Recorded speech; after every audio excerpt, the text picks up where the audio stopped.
Oh, yeah. Welcome back, folks. Welcome back to the Virginia Democratic Small Business Caucus Show live. Oh, we're at you again. Welcome back, folks. It's been a while, but we're happy to see you again. Oh, you know, we love you. Welcome back to the show. We're going to keep talking about what we talk about, but we're going to get it going. Oh, wait a minute. Got to close my door. You might see anything live, right? Okay, closing the door. Woo, that means we're getting started. How you doing? Don't let them fool you. Oh, no. Don't let them school you. We got it right here for you. Hey, yeah. Could you be loved?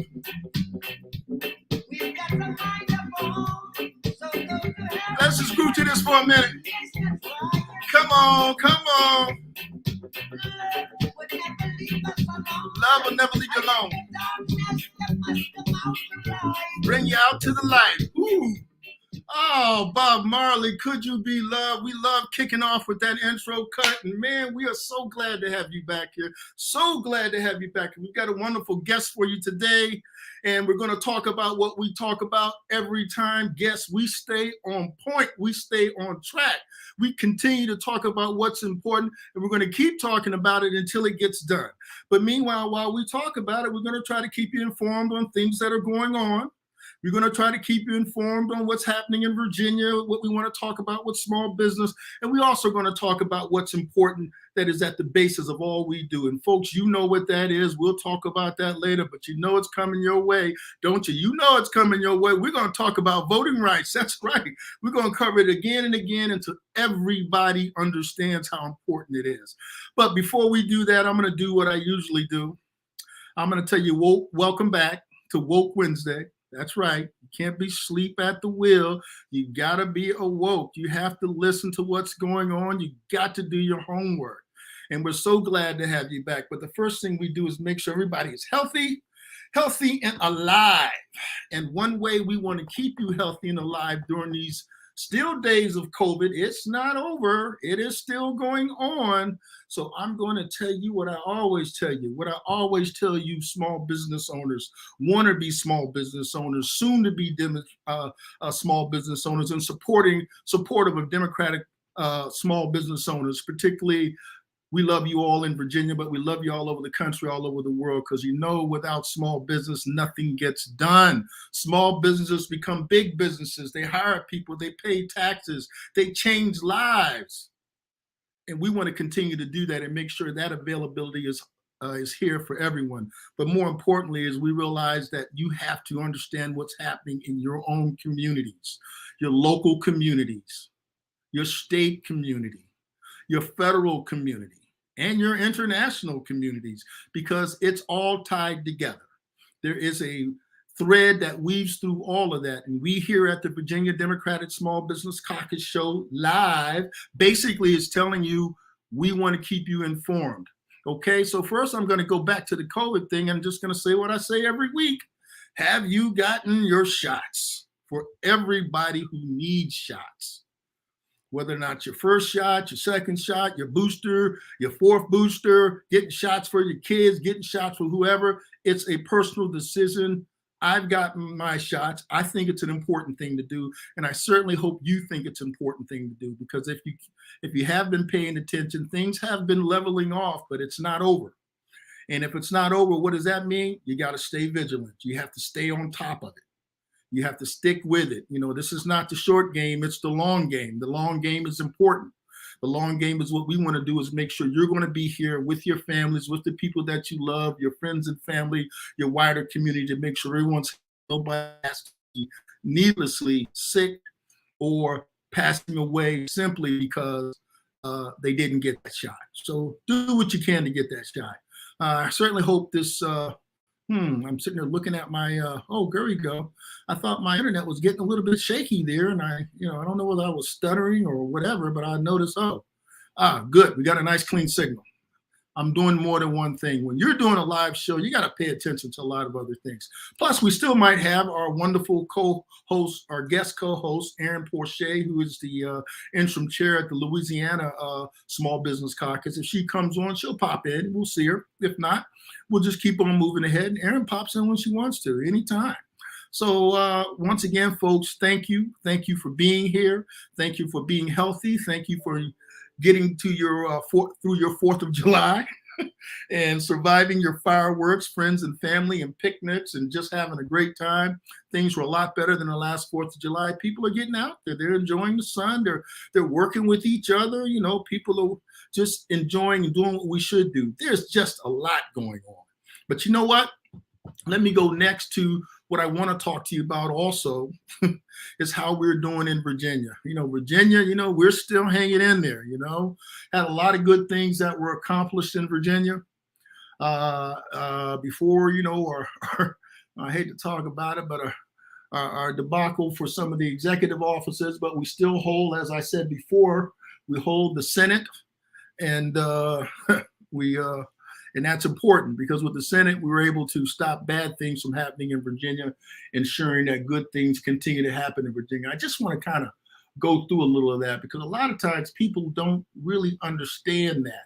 And I'm looking for a particular something that I saw earlier, and I'm going to bring it up in a second, folks.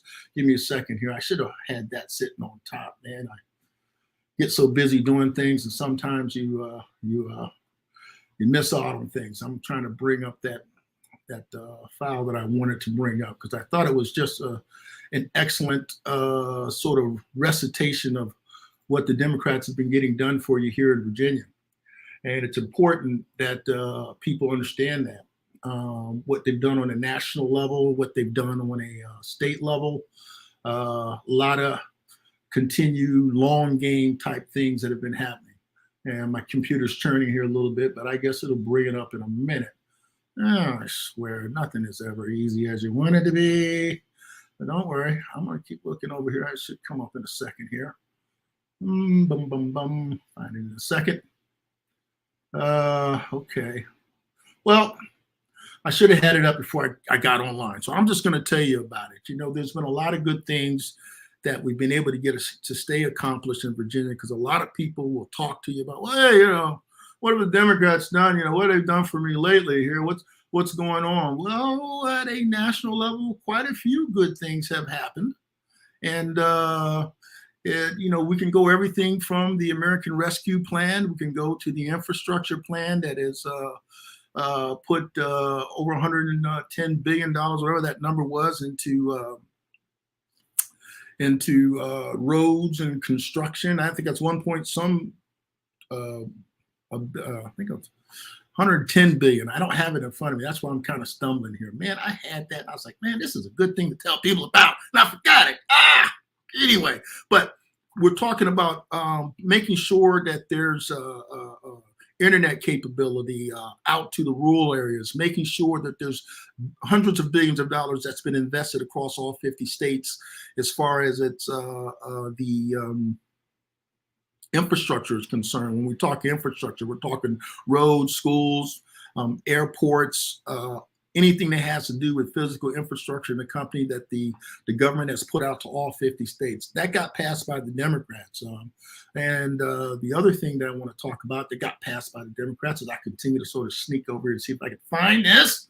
It's irritating me because I had it right on top. I was like, geez, what did I do with it? This is a very good talking point. Let's see here. Okay, wait a minute here. Let me see if I can find it. I'm going to go look again. Okay. Oh, here it is. I found it. Let's talk about what the Democrats have delivered nationally. Now I'm ready. Now I got my notes in front of me. I got my words. Keep my words straight. Can't get your words all mixed up, right? Listen, let me tell you, nationally, what have the Democrats done for you? They've confirmed Justice Ketanji Brown Jackson, the first Black woman to serve on the Supreme Court. They passed new and impactful gun reform legislation. And some people may say, well, okay, it wasn't everything we wanted. But remember, folks, I keep telling you, it's the long game. You got to keep staying on it till we get to what we really want in that legislation. But this is something in addition to what we did not have before. They've also been able to cut healthcare premium costs by an average of $2,400 per family. They've delivered $65 billion to expand rural internet. They've invested more than $110 billion in roads and bridge repair across all 50 states, and they've led the hearings, as you all know, on the January 6th insurrection to get to the bottom of the threat to our democracy. I mean, so on a national basis, on top of the fact what I'll begin to talk about voting rights, what the House was able to get done, but not be able to get it through the Senate. Won't talk about that now. That's what we've been able to get done in the last couple of years. Some of the big things, and in particular, take a breath and do a pregnant pause. Let's talk about Virginia. In Virginia, they eliminated the death penalty in the Commonwealth. They capped insulin prices at $50 per month. There's a lot of folks who have diabetes and things of that nature, and these companies wanted to, raise it to incredible amounts of money per month, and people need that to stay alive. Also, signed the Voting Rights Act of Virginia into law. They protected abortion rights in Virginia. As you know, more than, I think 20 some states, because of what happened in the Supreme Court, they actually no longer have that control over their own bodies, women, and they don't have those rights to privacy because of what happened in the Supreme Court. And now they have to get that back on national legislation. But this time, what they're going to have to do is pass a law to make sure that that right remains a right by law. But right now, obviously, in Virginia, where you have Democratic control of the House and the Senate, and they've already passed these laws, they're not affected by this. But people who are in states where they don't have that, and people tend to think this only affects women, but it affects more than women. It affects men. It affects everyone else who comes from a mother, who comes from a woman, who has a daughter, who has a sister, who knows someone who is a woman that is important in their lives. These things affect them. They affect them in a major way. So it's important that they continue to have the right to choose the type of health care they want to have for themselves and for their bodies. And the government really has no business in that from most people who support people having their right to choose. Okay, so there we go about that. Also, in Virginia, they expanded Medicaid to nearly 500,000 Virginians. And as well as they legalized marijuana use, we don't like to say the word marijuana because I don't think it's correct. I'm reading it, but they legalized cannabis for personal use. And that covers healthcare. Cannabis is medicine. People are able to use it to help themselves in a lot of different uses for cannabis, which it has for people who have anxiety, people who have inflammation, a number of other things, which are basically uses of CBD, which is in cannabis. And then for people who are using it for recreational use, like the consumption of alcohol, they're trying to basically use that just to enjoy themselves and have a good time. And to use it responsibly, like you have to drink responsibly. Those things are important. That is a right that people have. And what they're currently trying to do on a federal level, I read something today, is that they're also trying to make sure, I think a bunch of senators from various different states, at least 5 or 6 or 7 states, not Virginia, I noticed, but basically have petitioned the Biden-Harris administration to remove cannabis as a Category 1 or a Class 1 drug, whatever they call it. Once they take it off, and there are other things can move ahead like they're done in other different states around the country and in Virginia. So those things are all important. So what have the Dems done for you? Well, let's count those things up. And particularly when you look at it nationally, when you look at it in the state of Virginia, these are all good things. Can there be more done? Of course there can be more done. Are we working to make sure more is done? Of course we're working to get more things done, but we can't get it done without your support, without you getting out there, not only voting, but voting is the least you can do. The other thing you can do is basically pick up the phone, call your congressperson, let them know that there's legislation out there that you support, from things from getting reduction in the college loan debt to the police reform with the George Floyd bill, to There's just so many of them. They're out there. What, getting Roe, turning around the latest Roe versus Wade decision. There's a number of different things that are out there. I can keep naming them, folks. They're not going to go away. And I can name, at least a list that is long as my arm. But you know what? None of it gets done without the numbers. Having the people in your local, having people in your state, and having people in your federal government who will actually carry the legislation and get that legislation passed so small businesses can thrive in this country, as they well should be for everyone. So that gets back to the foundational thing, which I'm about to go through right now. Voting rights. If you do not have voting rights in a democracy, which we talk about here. Here's my shirt. I'm going to put my chest up a little more, right? March on, Washington, D.C. event for voting rights. If you don't have voting rights, folks, in a democracy, you don't have a voice. That's right. Not locally, not on a state level, not on a federal level. How you get your voice in a democracy and this type of government that we have, you've got to be able to elect people who will carry the ideals that you believe in to our legislators on all three levels and make sure laws get passed so your executive office can actually sign that legislation. So once again, the quick knowledge that I drop on people every time, we have three separated powers in the United States in our Constitution. We have the judiciary, which is responsible for reviewing the laws, okay? That would be the Supreme Court, local and state courts.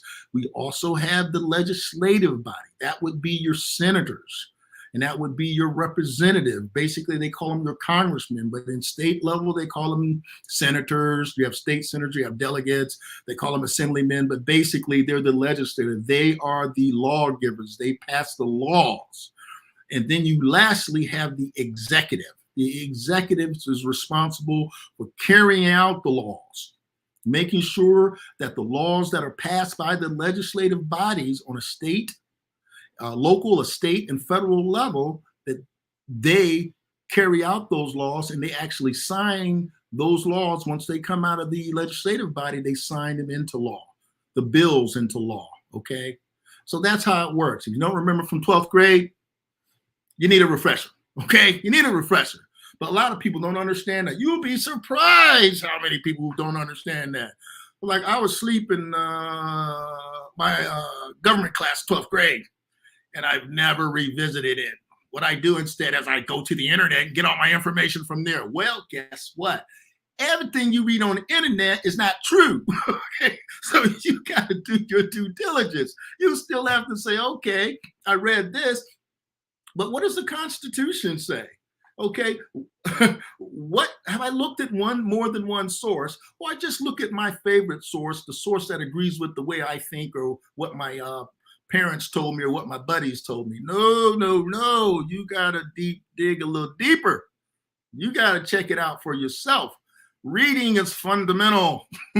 Watching a good video with a word scrolling across it and you're reading it, that's also fundamental because people like to see pictures in movies nowadays. That's okay. But make sure you're taking a wide breadth of the information and you're getting out there so you're armed with truth. You're not just armed with propaganda.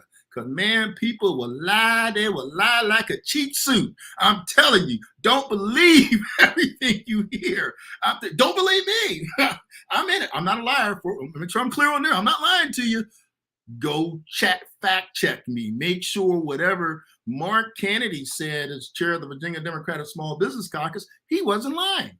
So you can go fact check all that stuff I just told you about national level and what's happening on the in Virginia, what Democrats have done and what they haven't been able to get done. People can twist words. I'm just telling you, stay abreast of all that good stuff. Now, the other thing I want to tell you about is this. Hold on 1 second here. I'm managing my technology here. The other thing I want to tell you about is about voting rights. So let's get to it, folks. Let's do that quick review because I want to get to my guest who's coming on. So I'm going to start to talk a little bit about voting rights, right? Okay. So here we go. We're going to talk about voting rights because voting rights are fundamental. I'm a one-trick pony. If you come to this broadcast, you're going to hear this again and again and again. I'll change it up a little bit by adding some new factoids here and there, but I'm going to review the basics, and I'm going to talk about that holy trinity of civil rights. It's like, holy trinity of civil rights? Is he mixing religion with government? I thought Dems weren't for that. No, Trinity doesn't necessarily mean I'm talking about religion. It just means three things. So three things, Trinity. And those trinity of civil rights in this country, let me tell you where they come from. In 1964, the Civil Rights Act was passed. The Civil Rights Act of 1964 prohibits discrimination on the basis of race, color, religion, sex, or national origin. It provides provisions in this act to forbid discrimination on the basis of sex as well as race in hiring and promoting and firing. I know that sounds a little jumbled, but what they're saying is you can't be fired because of your sex or because of your race, and you can't be promoted or hired just because of that. So what they're saying is that people have the right to be judged on their character and by the work that they produce, and that there's fairness and there's equity. We'll talk a little more about that later. So that got passed in 1964. In 1965, the Voting Rights Act of 1965 was passed. This act was signed into law on August the 6th. Get ready to come up pretty soon by people call him, Lyndon Baines Johnson, LBJ, or Lyndon Johnson. It outlawed the discriminatory voting practices adopted in many southern states. And by the way, that was happening in some northern states too. It wasn't just the South. After the Civil War, including things like literacy tests as a prerequisite to voting. So you're probably saying to me right now, okay, well, what's that? Well, you guys heard a lot about what they talk about voter suppression, right? So let me give you an idea what voter suppression is. Well, I live in a particular neighborhood, and in the neighborhood where I live in, there used to be a voting poll. When it's time to vote, I'd go maybe, half a mile, sometimes shorter than that, or maybe a mile or two, and I could vote. But when you have legislators that basically remove those voting polls from your community, and now that poll is 20 miles away, now that's hard to get to when you vote. Or when they have things that say, well, you can't bring anybody anything to drink while they're in line waiting to vote. But wait a minute, you just reduced the number of machines at the voting poll that I drove 20 miles to get to. Now when I get there, there's a line of 200 people, and there's only 2 machines. I gotta go to work. I can't sit in this line for the next 3 hours waiting to cast a vote. That is a form of voter suppression. They know that. They're hoping that you'll just give up and go away. And they're saying, can't bring them any food, no water, no, none of that, while they're waiting in line. So I'm telling you, states that have those things, and listen, 43 states have passed more than 400 laws with those sort of techniques to discourage people from voting. And I just say, folks, don't be discouraged, be encouraged, and bring your food and drink with you and bring a lawn chair, because we ain't going nowheres, and we are going to wait and vote. If you want to make it 4 hours, guess what? The law says once you're in line before a certain time, guess what? They got to let you vote. But let me tell you, they're not just stopping there too. But what's also going on, what you need to know about, is they're also trying to take control over the person who is the head of voting in a state. I think they call that the Secretary of State on a state level. And what they're trying to do is say, well, even if you do vote and you get through all these obstacles, guess what? We don't like what happened. We're basically gonna throw those votes out and throw it to the legislative body so they can make the decision and basically nullify your vote and say just make up some stuff. And then what you have is just this whole big lawsuit starting whatever. So they're basically trying to do that with the last election, and they're trying to be smarter this time around. If you've been paying attention to what's been happening on August 6th, is they're trying to take control of the Secretary of State's office, pass a bunch of laws that make it hard for people to vote. And even if they do vote, we're saying, well, we're going to have somebody who's willing to do some hanky-panky. Do not be fooled. Like Bob says, don't let them fool you. Oh, no. You got to hang in there, peoples. Don't let them fool you at all. Vote. And don't worry, we've got a lot of people working on behalf of Americans all over the country to make sure that this does not happen. If it does, there is going to be pushback on that. We know about it coming, and we're ready for it, and we're preparing for it. You just make sure you are registered. There you go. You are registered to vote. Check your voting status now. Do not wait until the day of. Because what they will do is they will give you something known as a provisional ballot. And it means that they have to go, they'll let you vote, but it won't count. They won't count it until they go back and check it. And in some places, they won't even tell you that you can have a provisional ballot. They just won't let you vote. And if you don't know better and to ask for a provisional ballot, you won't even get that. Now, we don't have that problem in Virginia, but listen, there's a lot of states that do have these sort of challenges. Virginia's voting is so open and so fair. Heck, we end up getting our own selves voted out of office. Our competition took advantage of all the things and all the laws we put into place. But nobody said there was a problem then with voting by mail. Nobody said there was a problem then with the ballots. Only when they lose that they complain, not when they win. Don't be fooled. Okay?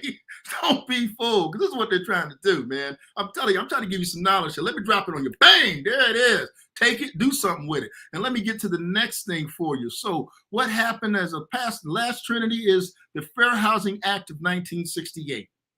It expanded on previous acts, and it prohibited discrimination concerning the sale, the rental, and the financing of housing based on race, religion, national origin, sex, and as amended, handicap and family status. And you're probably saying, handicap and family status, what's that about? I'll tell you in a second.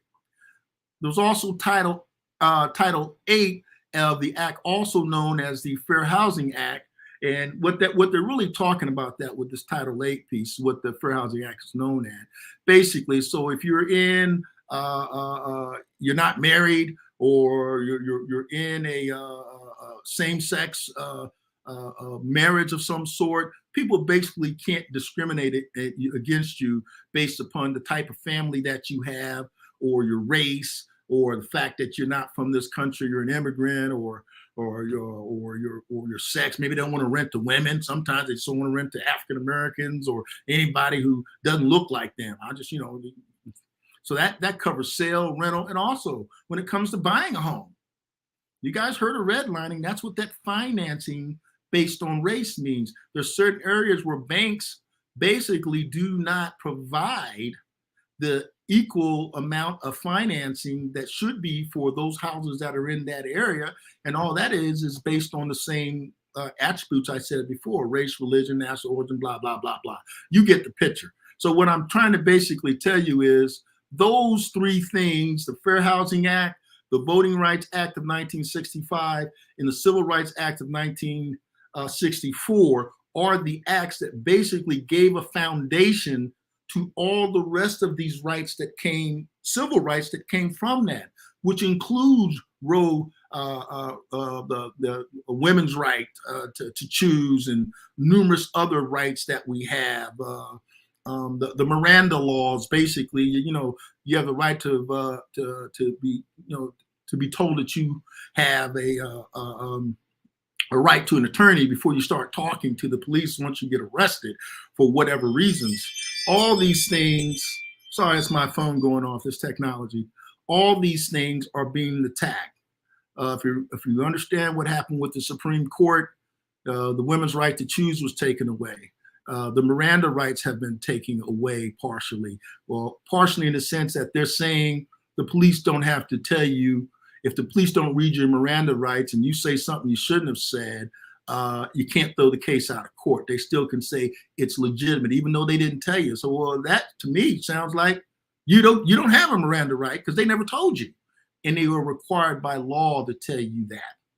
but now that law is a thing. The same thing with the voting rights law. There's still a voting rights law in the books, but what they've done is they've cut out the piece known as preclearance. And I'm going to go through that real quickly now too, just so you folks know what's going on in that area. So let's talk about H.R. 4 real quick. It is the John Lewis Voting Rights Advancement Act. That's H.R. 4. And basically, this bill established what is known as you must have pre-clearance before any changes come to voting practices before they can take place. And what that pre-clearance, which was the heart of the Voting Rights Act in 1965, basically says, well, before you make any changes to any voting rules, it has to happen at least 180 days before an election, and it has to be pre-cleared by the Department of Justice.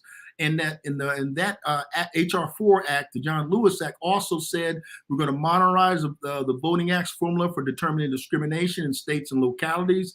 It also is giving the government more authority to send federal observers to monitor jurisdictions for potential risk of discrimination at the polls. And that is essentially what that Voting Rights Act puts back into place. Because what happened in 2013, the Supreme Court killed that and basically said, hey, there's no more discrimination in the country. You don't need this. We're taking it away. And so basically, that's what allowed all of these 400 and some odd laws in 43 states to take place on voter suppression, because they no longer had to comply with the law. Now, all of a sudden, we're back into that same treadmill that we were back in the 60s and the 50s before 1965, basically fighting all this. And now that we also have a conservative court that is basically being very active in knocking these things down, and I won't get into all that right now. We don't have time for it. We got a long game in front of us, folks, a long game. So don't think it's like I voted for the president, I'm done. No, you are not done. You have to stay engaged. Every election, local, state, and federal, vote every time and get more people to vote as we're doing it. So that's what we have to do. And by the way, the H.R. 4 was also passed by the House of Representatives, but it was blocked at the Senate level because we did not have enough votes to override a filibuster. And we just need to elect more Democrats. So that's not going to be a factor. Okay, so let's go to the next one. All right, folks, we're talking about the For the People Act, which was also passed through the House of Representatives. And basically, it even added more capability and more abilities from the civil rights perspective when it comes to voting rights. That bill basically expanded access to voting by having automatic same-day voter registration nationwide, 2 weeks of early voting, a ban on purging voter polls. Like what that means is if you didn't vote in one election, then they just throw your name out and show up to vote again, and they say, hey, you're not registered. That's another form of voting suppression. Also, it restores, like I said before, the 1965 Voting Rights Act, which was the pre-clearance piece. Also, it has finance reforms from banning foreign money loopholes. It also adds additional election security, independent commissions to prevent gerrymandering, and it grants to states to help replace old and outdated voting machines that may not work as well, and basic additional processes for auditing and securing election results. So there we go. Those things were voted and got through. Now, I'm just going to tell you real quickly about this, and then we're going to introduce our guests. So the Senate Bill 2747 is the Freedom to Vote Act. So what is that Freedom to Vote Act? Well, basically, what the Freedom to Vote Act does, it is a national automatic voter registration, prohibition on voter poll purging, federal partisan gerrymandering, improved election security measures.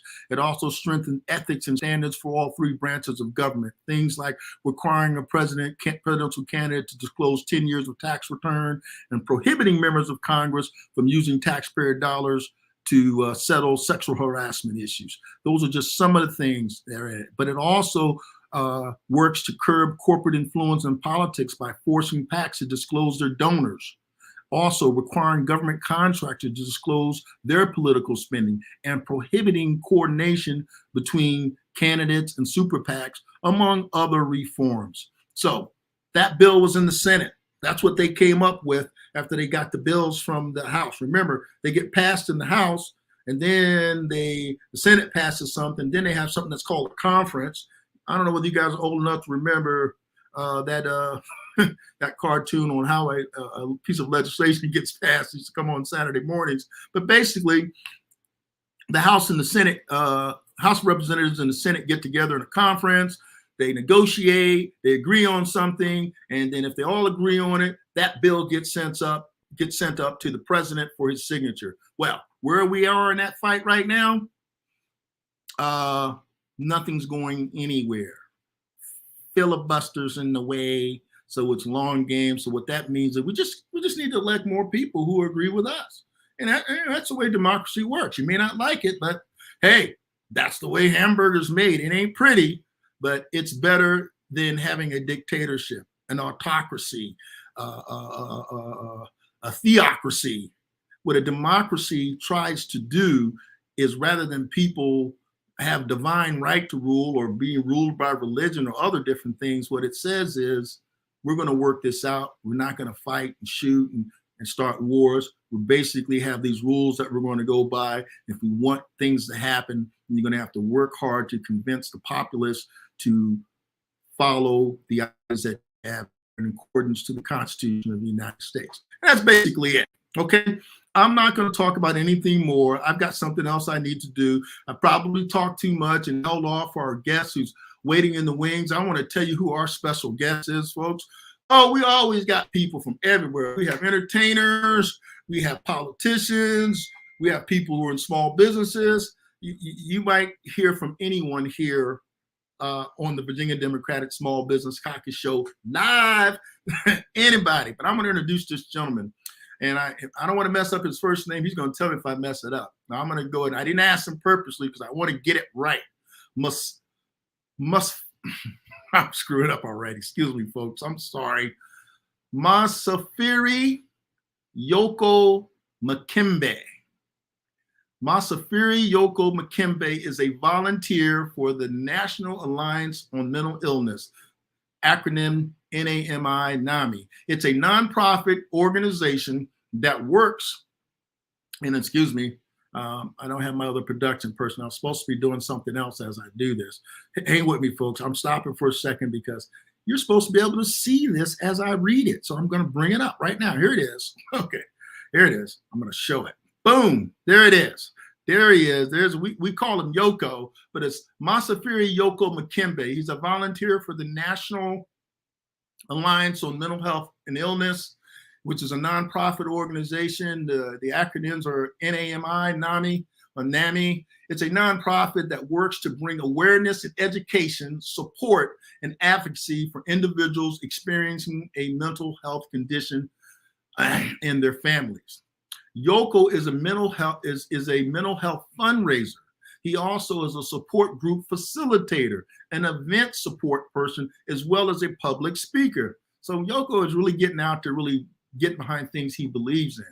He's also, folks, I want to tell you about Yoko. He's a very brave individual, and a lot of people aren't willing to put it all out there, but he has it right here in his bio. Yoko was diagnosed with a mental illness, which sparked his passion to bring positive awareness to mental health conditions, to dispel myths, reduce stigma, and encourage others to believe in recovery. NAMI has supported his personal and professional development, which consequentially led him into volunteering with the Mount Vernon the Mount Vernon District Democratic Committee in Fairfax County, Virginia. That's right. He is a member of the local committee, same one that I'm a member of here in Fairfax County. And he also enjoys his participation in precinct operations and social justice matters. A little bit personally about Yoko, it says Mr. Makembe, but I never call him that. I call him Yoko. He has a BA in economics from the University of Virginia and an A-level certificate from a study abroad experience at Hertwood House, which is based in the United Kingdom. In his private time, he enjoys painting in acrylics and he has more than 15 pieces in his collection. So folks, without further ado, I want to bring into our live stream Yoko. And I'm going to say, Msafiri, did I get it right, Yoko? You got it perfectly, actually. You got it perfectly. I mean, I'll say that, in Tanzania, when you have two consonants together, it's like a different sound. What you just did, you went, it's Msafiri. Msafiri. That's it. Yeah, but we all call you Yoko because why do you use Yoko instead? Because you think it's easier for people to say, or why do you do it? I think it's a lot easier for people to say. People don't chop it up. And then also it's been a nickname for my whole life. Oh, okay. The story behind Yoko is excuse me, I had my mother was watching a Japanese movie when I was born, close to when I was born, and her sisters fell in love with one of the characters, one of the boys in the movie, and apparently I looked like the boy. So his name was Yoko Yamata, and they ended up giving me the nickname Yoko. I mean, it was like just smooth like that. Yeah. Well, so, you know what, Yoko? When I think of that, everybody thinks of John Lennon and Yoko, right? And she's a woman. So I don't even know how that, but I guess there's lots of American names that are both male and female. So, yes, you don't find too many African men named Yoko. So. Okay. Yeah. And another funny thing is that my best friend in college was named John. Okay. So that was pretty random too. People called that out as well. John and Yoko. Oh, John and Yoko. Yes. That's fantastic, man. Listen, I like to just let people talk about themselves a little bit. I know who you are. We've had a couple, a few one-on-one conversations over the few years that I've known you. But tell the people a little more about you. I gave a nice little sketch on what you permitted, but tell us how you actually got into this whole thing, whatever you feel comfortable talking about. You go ahead and tell the people what you want them to know. Absolutely. Well, first and foremost, I want to thank you for being such a gracious host, for having me on and giving me a platform to express myself. The issues of voting rights, civil rights, all that stuff is so important, and to be aware and to stay vigilant in just the happenings in government and things that are happening around you. I remember when I had first gotten my citizenship. I'm originally from East Africa, Tanzania. I got my citizenship in 2006 and was so excited because I was going to vote in 2008. Okay. So, I think back and just how all of this work in politics and volunteering in politics kind of came about. I was just moving back into Virginia in 2020 from Silver Spring, Maryland. And I kept it simple. I was like, I need to meet people in my community. Not enough of this working to just grind it out. And I went to a Biden luncheon, a Biden experience luncheon. Met my first contact there. They were doing phone calls for Biden. And I said, you know what? I need to make friends. So let's see where this leads me. So I became a voting member of like a voting state delegate during the COVID time when everything started getting virtual and everything. Helped to vote some people into the DNC, and then which is the Democratic National Committee, and then got led to the Mount Vernon District Democratic Committee. And as well as I do, that there's a lot of work to be done there. So that's my experience with the Mount Vernon District Democratic Committee, like precinct operations and also social justice. So, but to transition to mental health, which I think is a very important topic to talk about. Wow. So I have a presentation style that the nonprofit that you mentioned in my bio, it's called NAMI, which stands for the National Alliance on Mental Illness.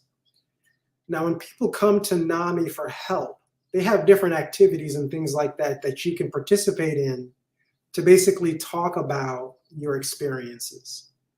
And one of them is a great presentation style that I love. It's called In Our Own Voice, or IOOV. And In Our Own Voice gives you a platform to basically tell people in a setting, in a great setting, about what happened, what helps, and what's next. So in your life, you can kind of dice it up and, without wallowizing, that's another NAMI word, going into the, oh, woe is me, this happened to me. It's a very empowering way to speak about your story. So we've already gone through the first part of the In Our Own Voice presentation, which is your introduction. I'm Yoko. It's nice to meet everybody. And then we go into what happened. So I always felt I was a normal guy. I think I was pretty interesting person. I liked school. How about that? Like, I liked school. I thought it gave me a lot of great self-esteem. And when I was reaching kind of the climax of my schooling, which was college graduation, something weird was happening on that day. And I couldn't put my finger on it. I know I was nervous. I didn't know like what I was going to do. I got into college pre-med. I wanted to be a physician. Wow. And like many other people, they say, well, maybe this is not for me. I need to try another major. And economics was my choice. I could have chosen basket weaving, but there you have it. I chose another difficult major. But I wanted to be challenged. I wanted to be, I was challenge driven. So I chose economics and, made it to graduation. So that was a huge accomplishment. Well, economics is not an easy major. I mean, that's it. I took an econ class and I sweated bullets. I made it out with a C and said, good, not taking any more econ. Exactly. And those diagrams killed me, man. The diagrams or the utility curves, all that stuff, very, very difficult stuff. Professor Kenneth Elzinger is a famous professor out at the University of Virginia. He welcomed me personally into the economics department. And I was really, really glad that I actually did it because it gave me some good skills to learn. And hey, I felt like a case study coming out of college. It was like, let's see what happens when you give a guy a UVA degree and put him in a technology boom, But so to go back to my story, it was interesting. I graduated. I was feeling weird. I noticed like things weren't in balance. These are just physical symptoms, right? Dizziness.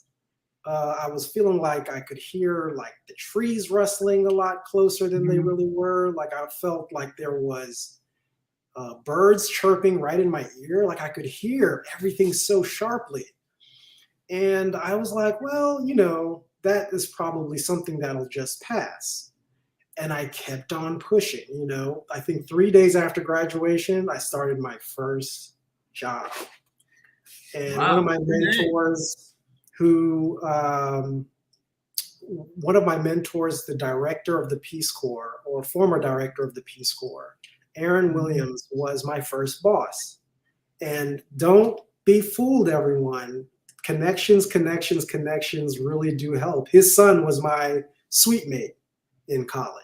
Okay. So, when people talk about, oh yeah, I got this on my own, marriage. That very rarely happens. Exactly. It's not what you know sometimes, it's who you know. Who you know, who you know.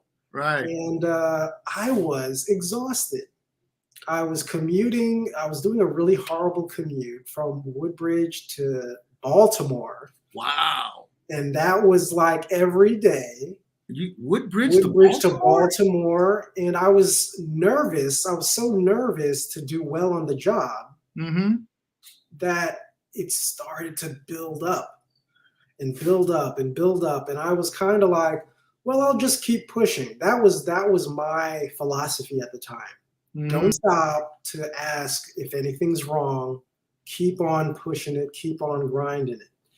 And eventually I burnt out in that job. He mentioned to me, hey, Yoko, I think you may benefit from therapy. That was his way of telling me. Well, you know what, Yoko, if I could interrupt you for a quick second, just so folks get an idea, because everybody didn't know the geography. To drive during rush hour traffic from Woodbridge, Virginia to Baltimore is a 2-hour trip. I don't care which way you slice it. Now, that's 2 hours there and 2 hours back. That's an 8-hour day. And if you were pushing a 12-hour day on a good day, who knows what was going on if there was traffic or an accident or you stayed. Man, how did you, man, go ahead, finish your story. I just want to put that in context for people. Yeah. I mean, this was something that I felt in my mind, I felt was life or death. And when he told me, I think you'll benefit from therapy, I got what he was saying, but I was upset.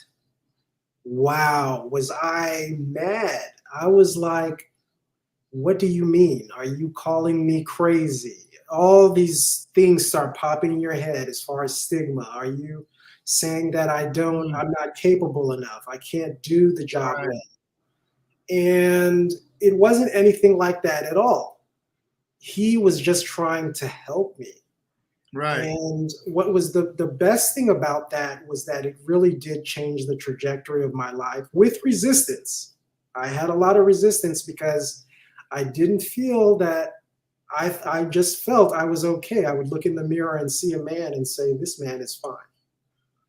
And well, when you're young, just coming out of school, you know how young people are, man. They think they can do anything, and it's just experience. So this is very interesting. Keep on. I bet back then you could have used a little Zoom and some remote work, because that would have saved you some driving stress, man. Yeah. But go ahead and finish your story, man. I don't mean to. I got to tell you, that whole longing, longing I had to be seen, to be noticed, was a product of my upbringing. Yes, sir. And when I got into therapy, you're coming down to now talking about, well, what's really going on. Right. My mother, very loving mother, always acknowledged me when I walked into the room. My father, not so much. Okay. Father was a tough guy, right? Like a lot of fathers. Connected to Tanzanian military back in, his time. Right.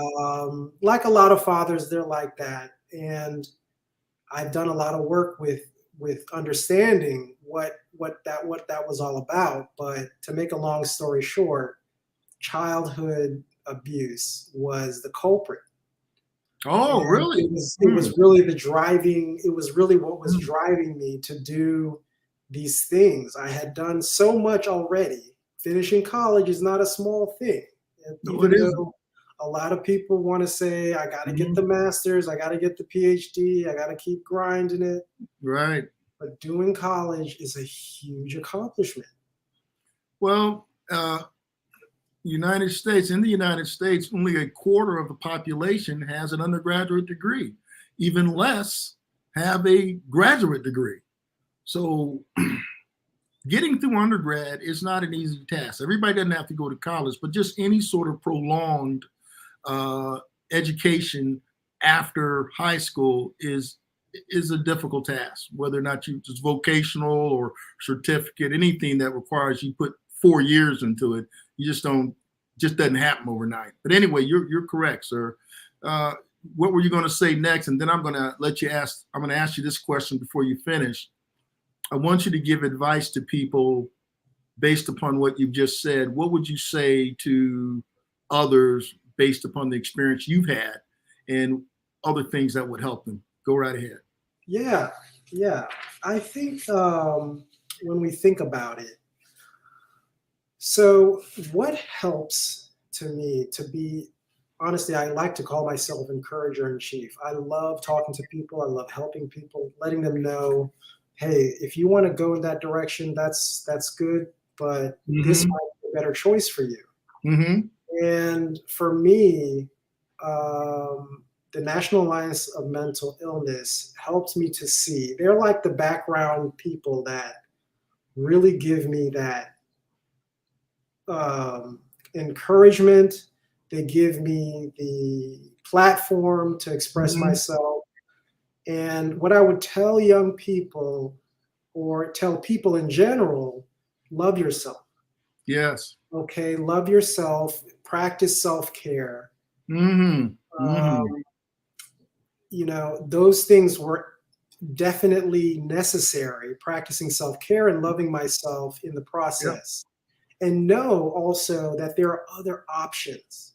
It doesn't have to look like what you see on a commercial, or it doesn't have to look like, because I learned through NAMI, I learned how to get a housing voucher.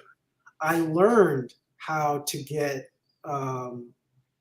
food stamps, for instance, you know, SNAP benefits. I learned how to get health insurance. I learned how to get Social Security disability insurance. All of these things are there to support you. And if you're having a hard time keeping up with the Joneses, you might not really, it might not be your fault. That's not anything that's in your control. And I think that's the biggest message I would like to get to other people. And the fact also that when people have mental illness, that is part of healthcare. And that is part why people need to think, well, you know, it's not the old days where you come back from war or whatever, and people have PTSD, and the guy's like, you just need to tough it out, you'll be fine. No, you don't know people's experiences and what they have. And that's why adding that healthcare piece, which also covers mental illness, is important that we have for all American citizens. We're the wealthiest country in the world. Certainly we can provide what you need from a mental health perspective within healthcare. So it's glad that you've mentioned those things, because somebody's going to see this and they're going to take advantage of it, which is a good thing. Correct. And I'm hoping that they can see an example of someone who has recovered and is still going through recovery. This has been a 22-year process. Right. I've tried this, it doesn't work. You try that, it doesn't work. You know, what I would say is that after time, you can, if without the care, you can get resentful, bitter, and it starts to wear on your body physically, you know, and your mind, of course, but your body. Right. You know, everybody's different. Everybody's different.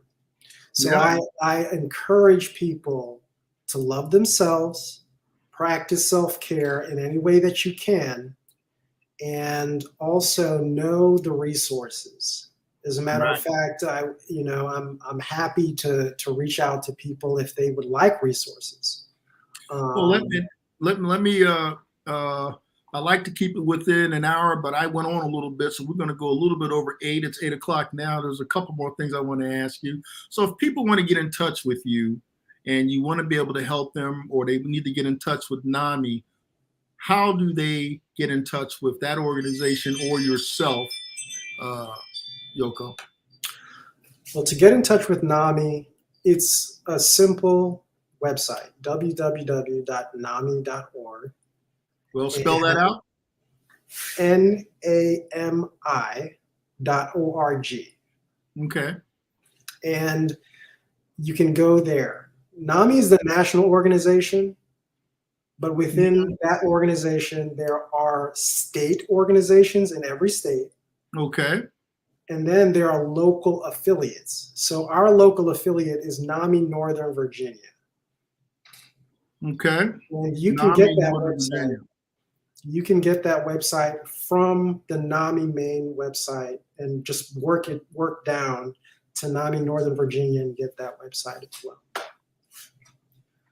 You know, Well, and if they want to get in touch with me, it's yokomakembe@gmail.com.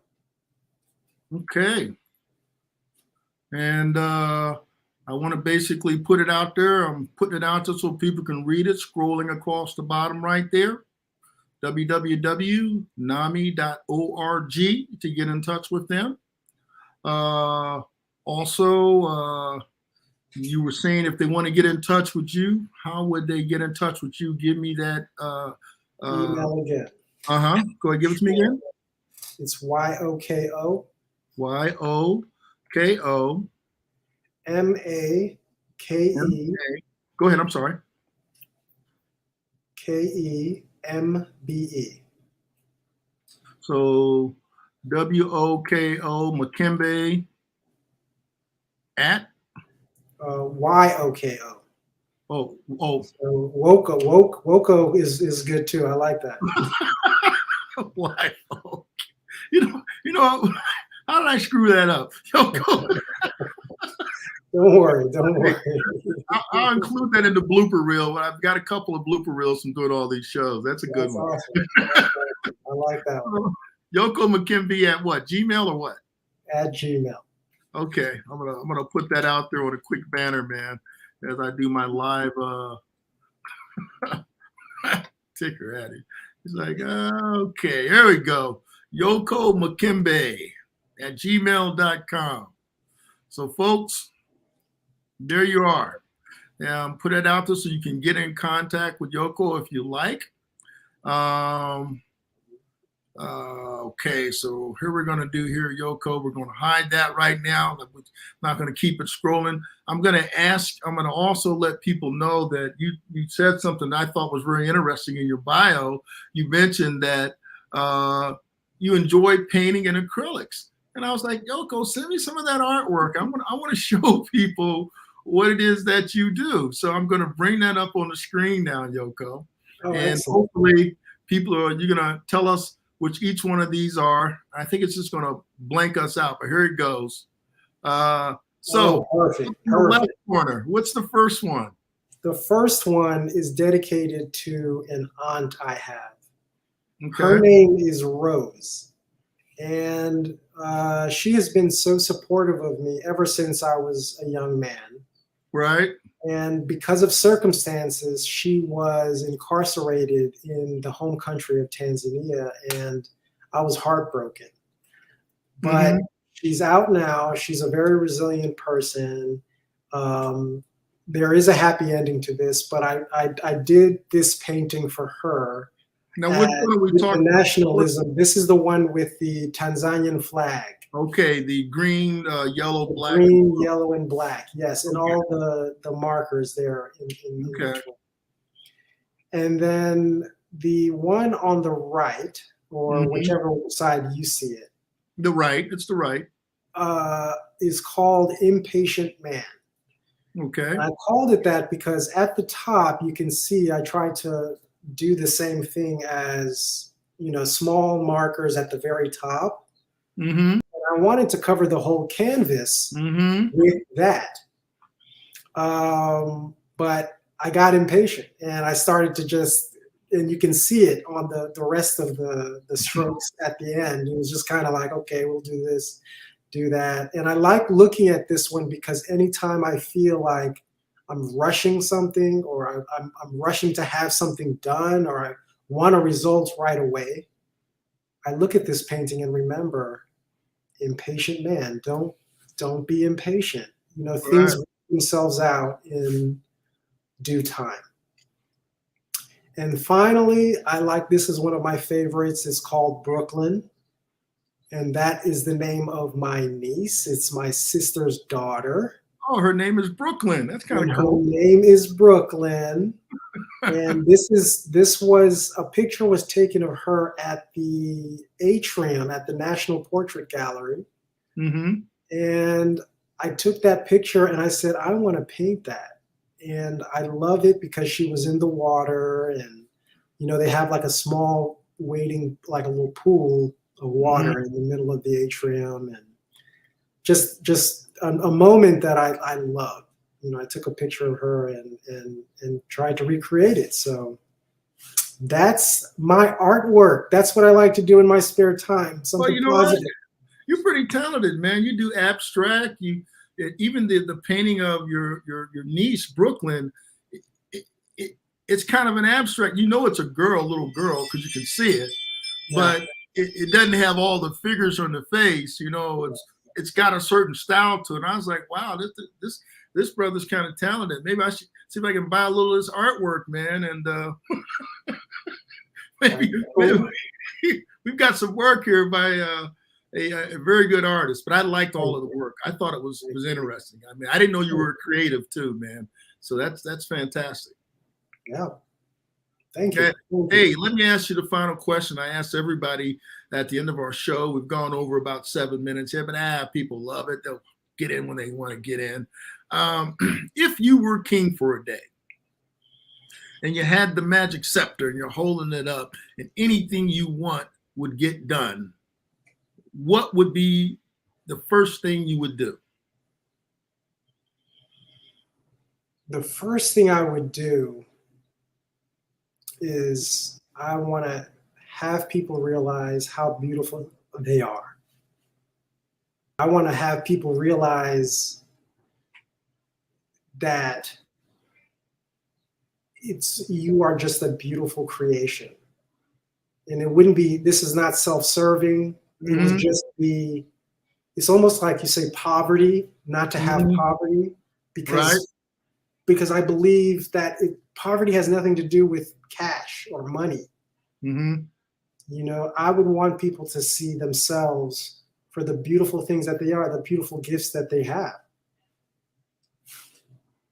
Wow. So you're saying, what I interpret that as meaning is every person is a unique individual, and that thing that makes them unique is really their value, because there's nobody else like them besides them on the face of the earth. And recognize that I said I want them to realize it, because no one else outside is going to tell you that. Exactly. That is beautiful, man, because a lot of people do not realize that. There's a lot of people out there, haters, and people internalize things that just aren't true. If they just realize that they're the unique person on the earth, and if there's something they want to go do, that's beautiful, man. Yoko, I got to tell you, man, it's been a fantastic conversation. I definitely got to know you a little bit better. We got to have you come back on the show sometime, man. Absolutely. Oh, yeah, definitely. But you know, it's come to that time. Time goes by fast. And Yoko Makembe, man, we got to have you back again. Thank you so much for being on the Virginia Democratic Small Business Caucus Show live. We got to have you back again, man. So I'm going to say goodbye to you and goodbye to the folks that are out there. We're going to groove our way a little bit more as I turn this up a little more. Don't let them fool you, Yoko. Stay in there. You know what's going on. See you later, man. Oh, no.